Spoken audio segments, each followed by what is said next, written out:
This podcast is brought to you by Progressive Insurance. Let's face it, sometimes multitasking can be overwhelming.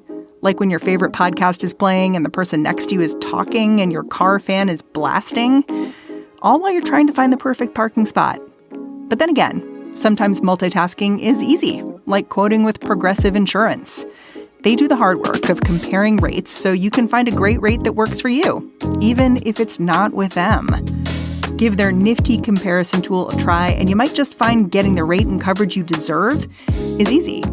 All you need to do is visit Progressive's website to get a quote with all the coverages you want, like comprehensive and collision coverage or personal injury protection. Then you'll see Progressive's direct rate, and their tool will provide options from other companies, all lined up and ready to compare.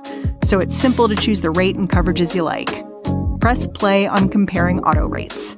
Quote at Progressive.com to join the over 28 million drivers who trust Progressive.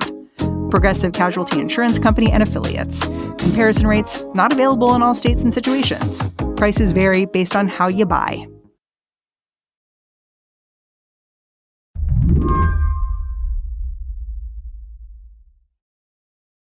I love talking politics. But when I sit down to watch the State of the Union tonight, there is going to be one thing going through my head. This could have been an email. For years, that's how the State of the Union worked. Well, not an email. It was a letter. That's how Thomas Jefferson delivered his constitutionally mandated update. But in 1913, Woodrow Wilson delivered his remarks in person. And for better or for worse, the tradition has stuck. In recent years, this event has become known less for the policy priorities it articulates than for the memes it inspires. Remember when a GOP congressman interrupted Barack Obama and called him a liar? Remember when Nancy Pelosi ripped up Donald Trump's speech? Last year, it was Marjorie Taylor Greene who made news for crowing at Biden in a dramatic white coat. Anyway, I've been wondering what it's going to be like in the room this evening, bracing myself for this year's outbursts. So I called up someone who knows.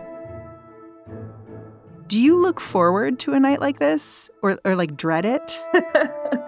Maybe a little of both. I always get a little anticipatory about what we're going to hear and how it's going to land.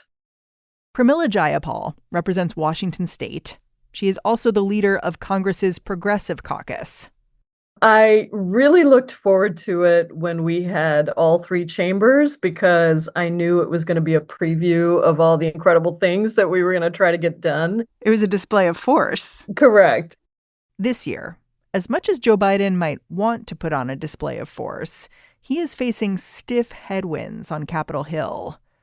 In an election year, he's facing stiff headwinds at the ballot box, too.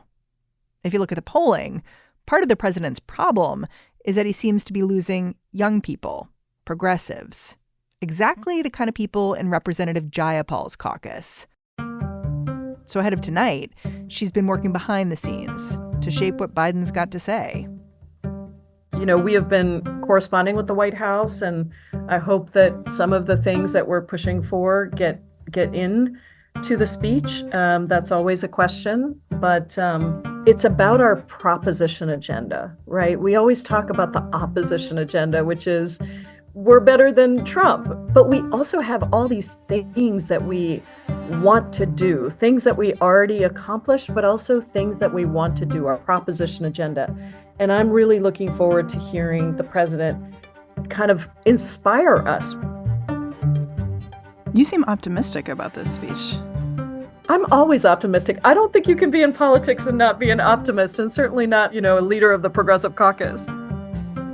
Today on the show, the leader of the House Progressive Caucus talks State of the Union, 2024, and why she is still rooting for Biden, even though his campaign is making her nervous. I'm Mary Harris. You're listening to What Next? Stick around.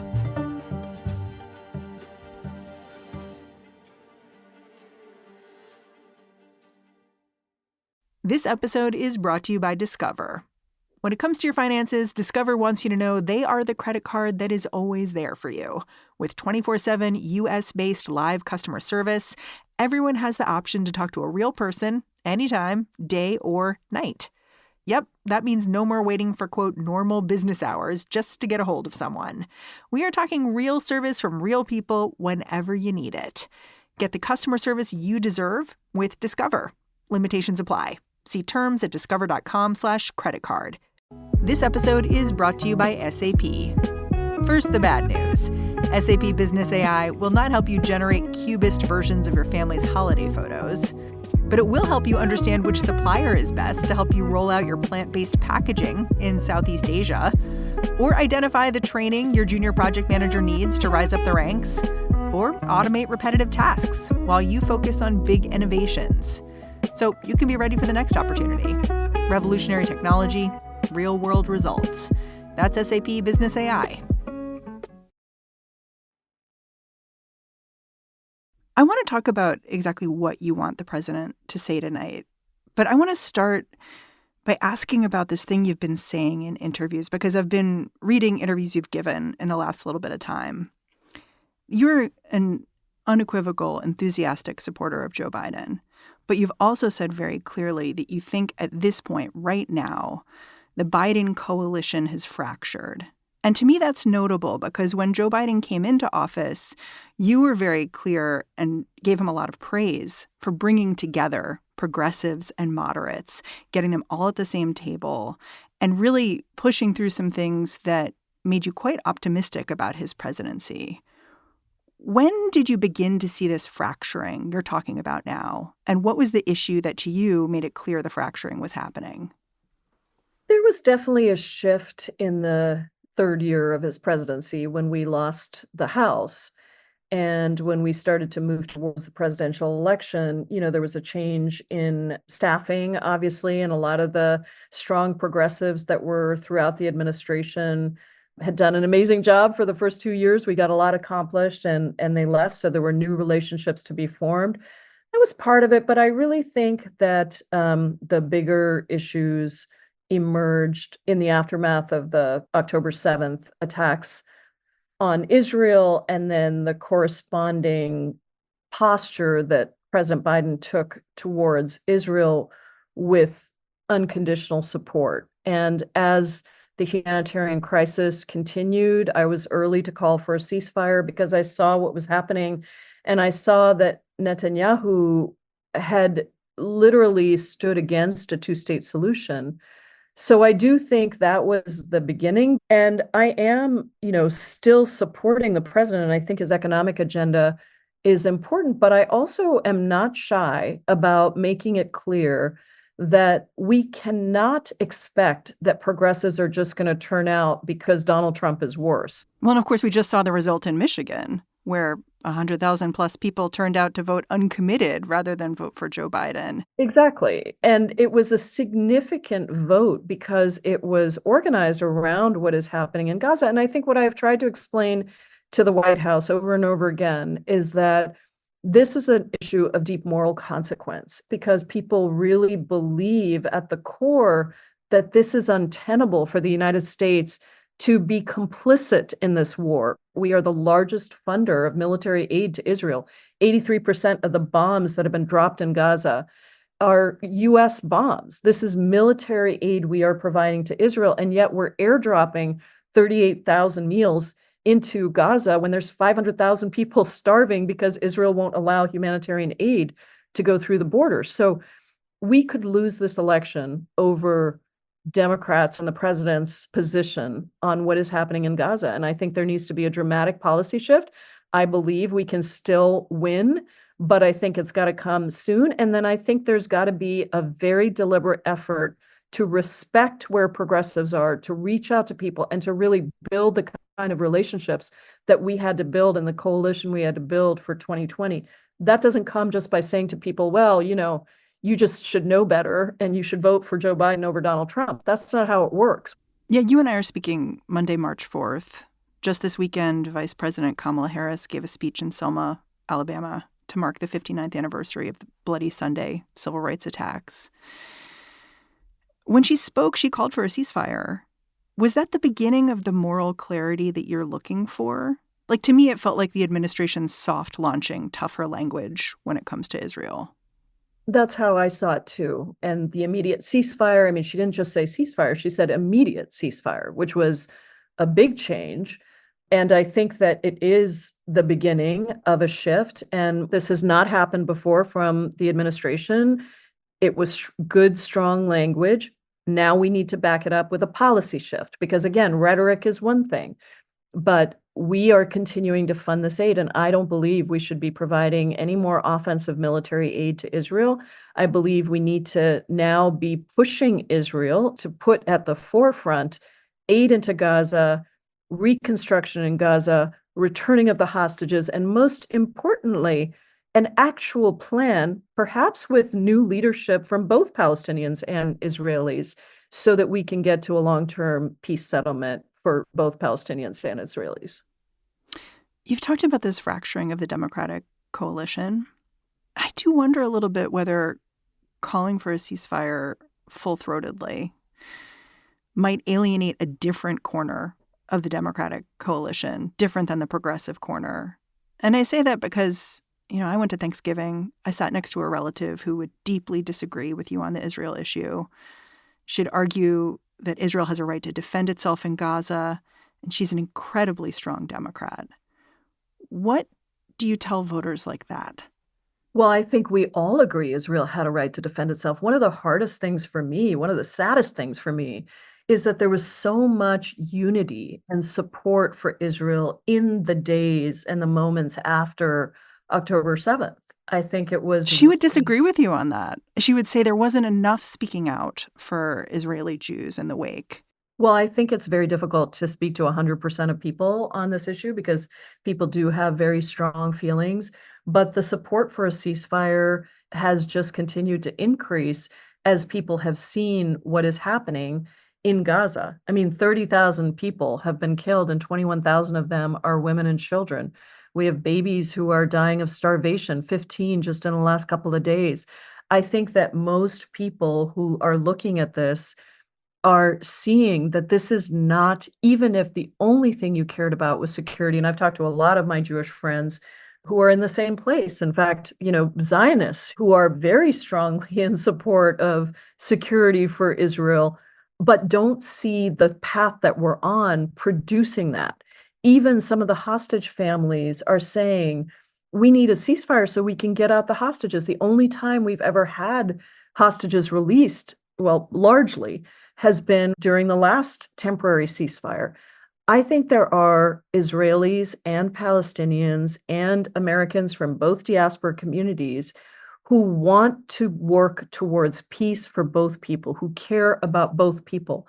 Maybe we can't get 100%, but certainly if you look at the polling across the country, the vast majority of Americans do believe that it is very important for us to stop the killing in Gaza, to have a ceasefire or a cessation of hostilities, and to work towards a long-term solution. A quick fact check. It is a majority of Democrats who say Israel's gone too far in the Gaza war, and about half of all Americans. We'll be right back.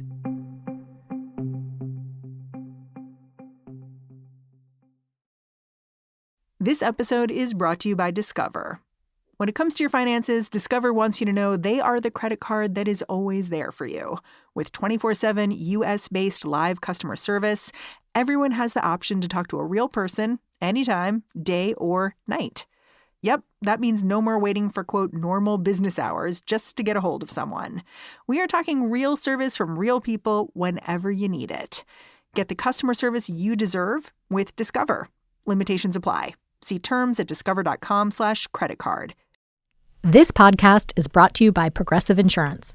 Most of you listening right now are probably multitasking. Yep, while you're listening, you're probably also driving, cleaning, exercising, or maybe even grocery shopping.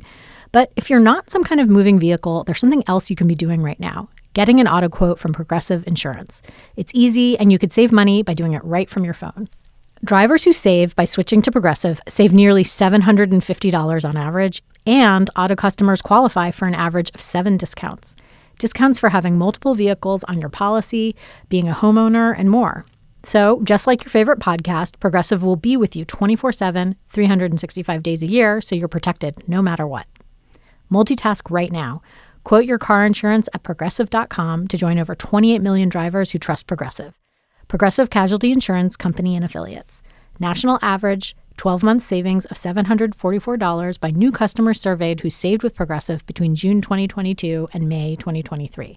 Potential savings will vary. Discounts not available in all states and situations. Another issue Representative Jayapal is hoping to see President Biden and the rest of the party switch gears on is immigration. After House Republicans tanked a bipartisan immigration reform bill last month, Jayapal says it's time for Democrats to remember their principles. You know, I have been distressed by the fact that I see Democrats, some Democrats, doing what Democrats have done for a long time, which is trying to out-Republican Republicans. I don't think it works. I've worked on the issue for 20 years. It isn't the answer. It doesn't work. And what I hope the president does is bring a really inclusive message on immigration to the table in State of the Union, and also make the case that the border is not a line that just operates on its own. The chaos at the border is driven by the fact that we have chaos in our immigration system. Our legal immigration system has not been fixed in 30 years.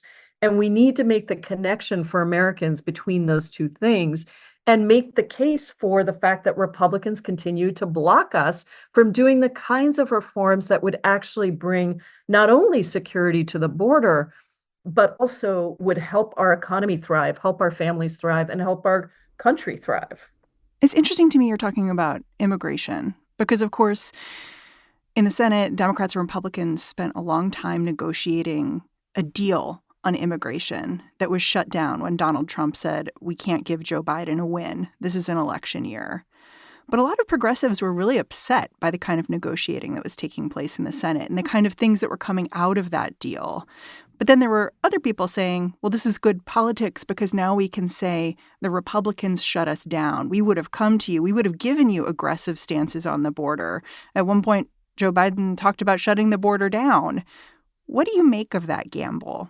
Look, the Republicans have never wanted to fix the immigration issue. They want to leave it out there as a political tool to drive xenophobia and racism and fear. And I think that's what we progressives, the Hispanic caucus, has been saying for a long time is don't fall into this trap of only doing harsh enforcement things. What we've seen over time is that harsh immigration policies don't work. They didn't work under Donald Trump. We all fought them. And so to see Democrats kind of embracing some of those things with no conversation at all about these underlying questions of a pathway to citizenship and real reforms that would actually fix things at the border was deeply disappointing. But in the end, Republicans proved exactly what we were saying. They wouldn't even go for the harshest bill that Mitch McConnell called the harshest immigration enforcement bill. And so they showed their true colors, and hopefully Democrats can come back together now and show people that this is what we're talking about. You know, one of the other things the president is sure to talk about at State of the Union is reproductive rights, because it is an issue that is incredibly important to voters right now. And I was thinking about this because I've clocked this difference in how you and President Biden talk about this issue. You've written incredibly movingly about your own abortion. You had a child who was incredibly premature. You knew you were not ready for another kid. You found yourself pregnant anyway. You made a choice. You had your abortion. You were incredibly grateful for it. But I was just reading this interview Joe Biden gave to The New Yorker where he used such different language. He talked about how, I've never been supportive of it's my body. I can do with it what I want. Is that perspective, do you worry about it going into an election year? Do you worry when you speak to younger voters about this issue? Do you worry about it as a political message?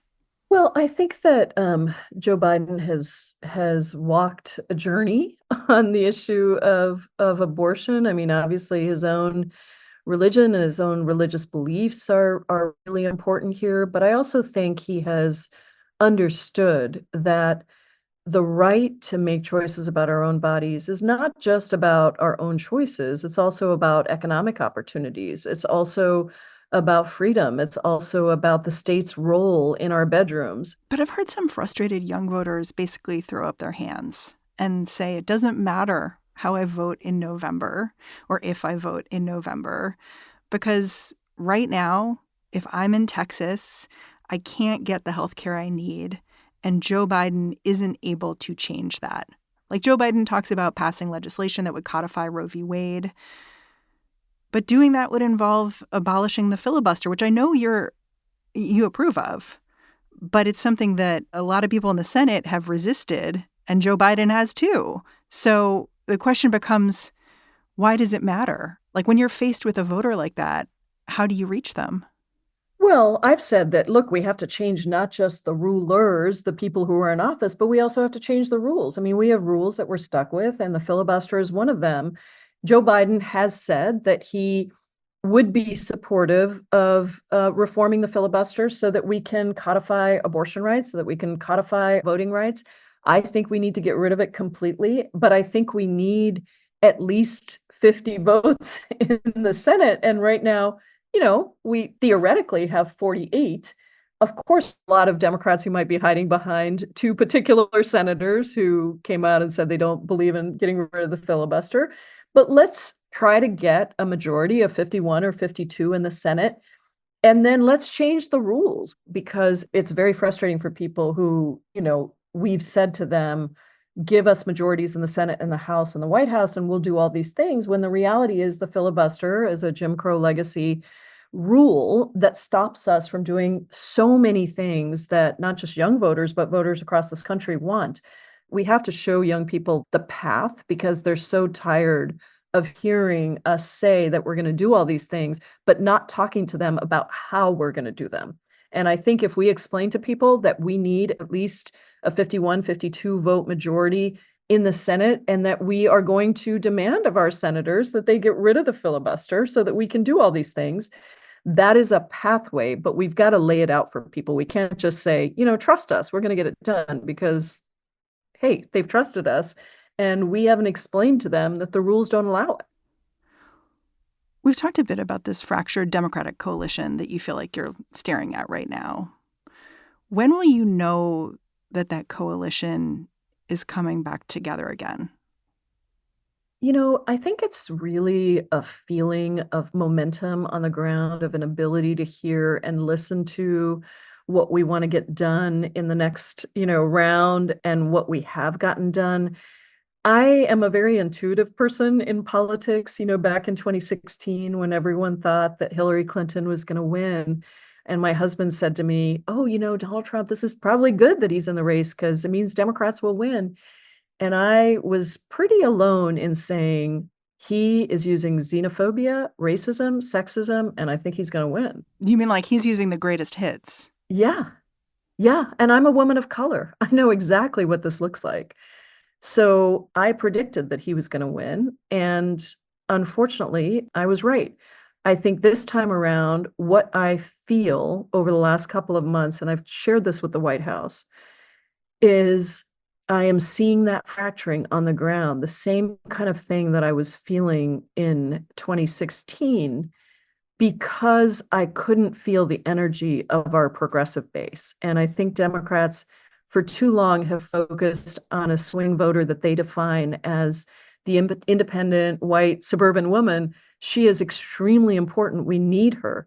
But what we forget is that the biggest base of swing voters are young people, people of color, progressives, who have to be respected and brought into the process, because they won't swing to Donald Trump, but they will swing out to the sidelines, out to the couch, and not vote at all if they don't feel like they're being heard, listened to, and brought into the coalition in an active, deliberate way. You're saying a very terrifying thing, I think, to some of my listeners in such a calm way.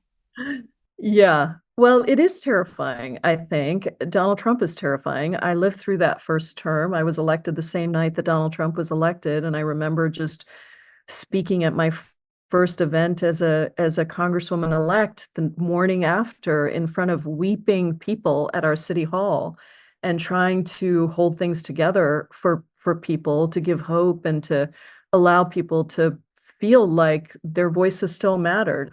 But I'm also hopeful, because I don't think that things are set by polls months out from the election. I do feel that the momentum and the work we have to do organizing at the ground and the policy shifts that have to happen. And, the White House and the campaign has to understand how important the progressive base is. I feel like they really got it in the first 2 years. They really got it in 2020 when we had the Biden-Sanders unity task forces. And Joe Biden made a real effort to reach out to all different parts of the coalition. We need that again. We need the importance, the dedication, the respect, and the policy changes. Representative Jayapal, thank you so much for coming on the show. Well, thank you so much. Pramila Jayapal is the U.S. representative from Washington's 7th Congressional District. She's also the chair of the Congressional Progressive Caucus. And that's our show. If you're a fan of what we're doing here at What Next, the best way to support us is to join Slate Plus. Go on over to slate.com/whatnextplus to sign up. What Next is produced by Paige Osborne, Elena Schwartz, Rob Gunther, Anna Phillips, and Madeline Ducharme. We're led by Alicia Montgomery with a little boost from Susan Matthews. Ben Richmond is the Senior Director of Podcast Operations here at Slate. I'm Mary Harris. Thanks for listening. I'll catch you back here next time.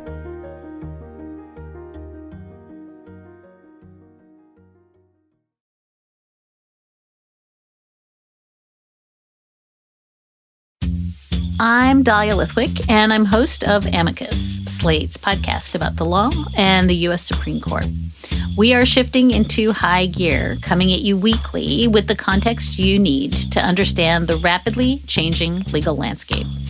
The many trials of Donald J. Trump, judicial ethics, arguments and opinions at SCOTUS. We are tackling the big legal news with clarity and insight every single week.